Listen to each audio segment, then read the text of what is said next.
शुभ प्रातः बच्चों, 7वीं कक्षा में आप सबका स्वागत है। मैं ज्योतिका कपूर, आपकी संस्कृत अध्यापिका। आज मैं आपको पढ़ाने जा रही हूँ षष्ठा पाठा, जो कि हमने पीछे 3 श्लोक किए थे। इसके आगे के श्लोकों को हम आज करेंगे। अमृत बिंदुआ पाठ के आगे के श्लोकों को हम शुरू करने जा रहे हैं, तो चलिए शुरू करते हैं। षष्ठः पाठः अमृत बिंदवाः। बच्चों, आज हम आगे के श्लोक करेंगे। देखिए अगला श्लोक। परोपकाराय फलन्ति वृक्षाः, परोपकाराय वहन्ति नद्याः, परोपकाराय दुहन्ति गावः, परोपकाराय इदं शरीरम्। इसका क्या अर्थ है, चलिए देखते हैं। परोपकाराय अर्थात परोपकार के लिए ही फलते हैं वृक्ष। फलंती का अर्थ क्या होता है? फलते हैं वृक्ष।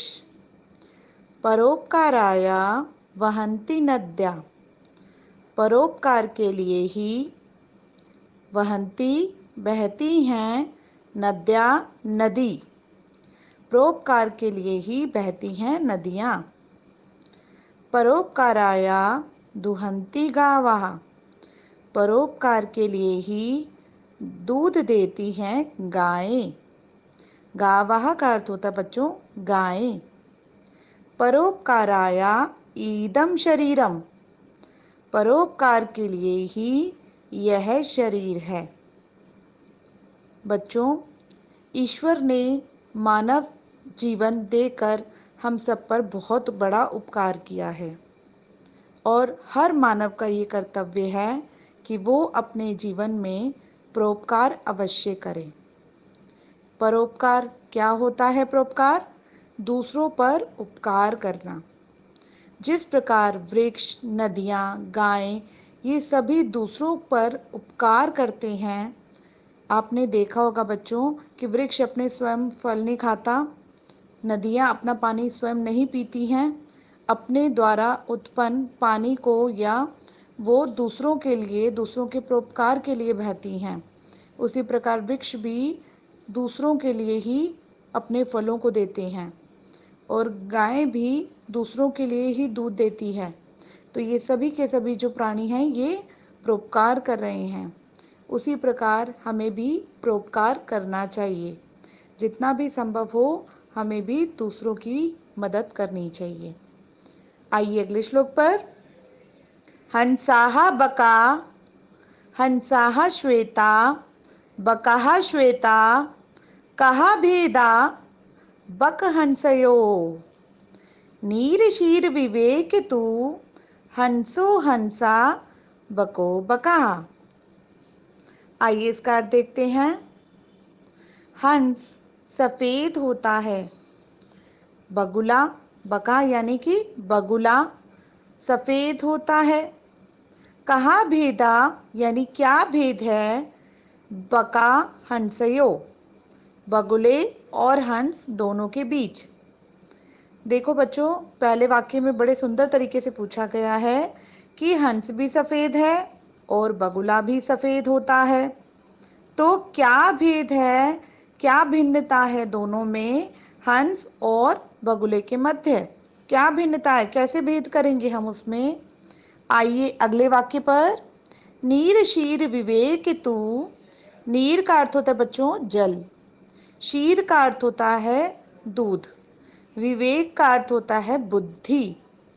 तू एक अव्यय शब्द है जिसका अर्थ है तो।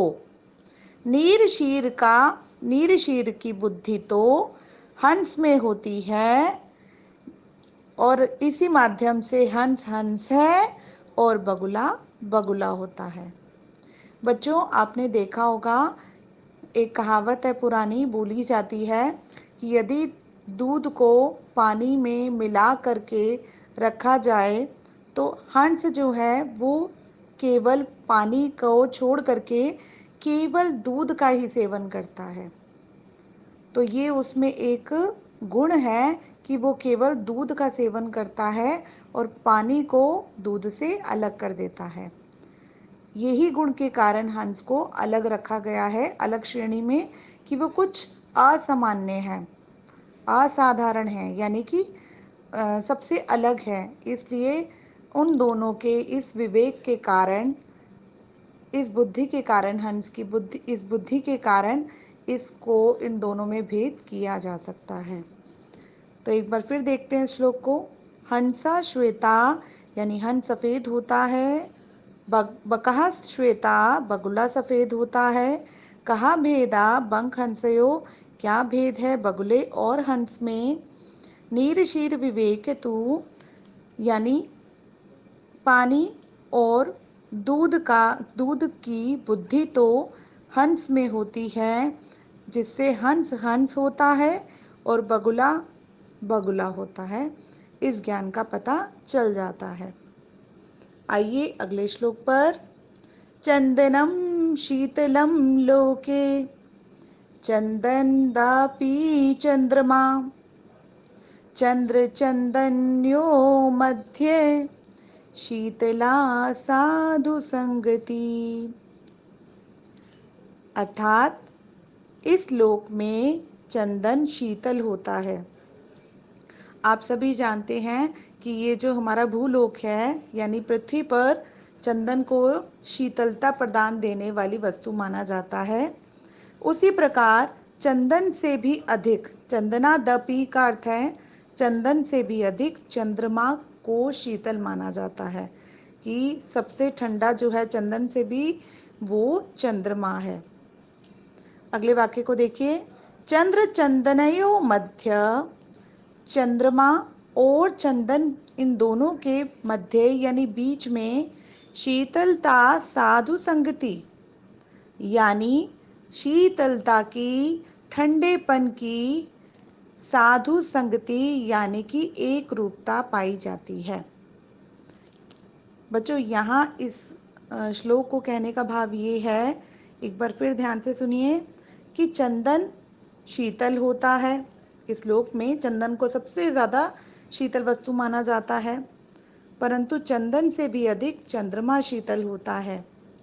चंद्र और चंदन इन दोनों के मध्य शीतलता यानी ठंडेपन की साधु संगति यानी एक रूपता पाई जाती है।